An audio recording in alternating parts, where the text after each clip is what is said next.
शाहपुर जहानिया में क़ैद मक़सूद अली शाह जहानिया जे ओताक़ ते सिंध के नौजवान लेखक खावंद नो लाड़क पारां क़ैद शेर अली शाही के शायरी ते अज किताब की मोहर तकरीब थी रही है।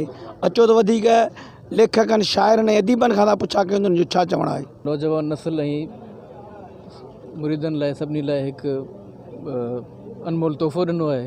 किताब लिखण तमामु ॾुखियो कमु आहे, जंहिंजे लाइ मां खावंद ॾिनो लाड़क खे जस पेश कयां थो। झंग झर रुली करे जिते हुनखे ॾस पियो आहे उते जहानिया ख़ानदान जो पतो लॻाइणु, हक़ीक़त मालूम करणु, या जिस्तजू जेका हुनजी सोच ऐं लोच जेका आहे, सोच सां गॾु लोच बि कई अथनि, त अहिड़े नमूने सां जेको आहे सो जेको मवादु हथु कयो अथनि सो हिकिड़ो मिसाली मवादु हथु कयो अथनि। असां जेको कमु शौक़ु ऐं इश्क़ कराईंदो आहे, सो असांजो जेको हीउ कमु आहे, यकीन ॼाणूं त असीं इंतिहाई अॼु ख़ुशि आहियूं ऐं सराई महसूसु कयूं पिया, छाकाणि त मुंहिंजी नंढपिण खां वठी जेका वाबस्तगी रही आहे उहा हिन तूफ़ान इश्क बहरे समंदर ऐं इन जो जेको साइडींदड़ साईं लाड़क साहब इहो जसलण ऐं हिन जी महिनतुनि काविशुनि में असां में हिकिड़ो मोहबतुनि ऐं आज़ी जो हिकिड़ो ॻांढापो थींदो।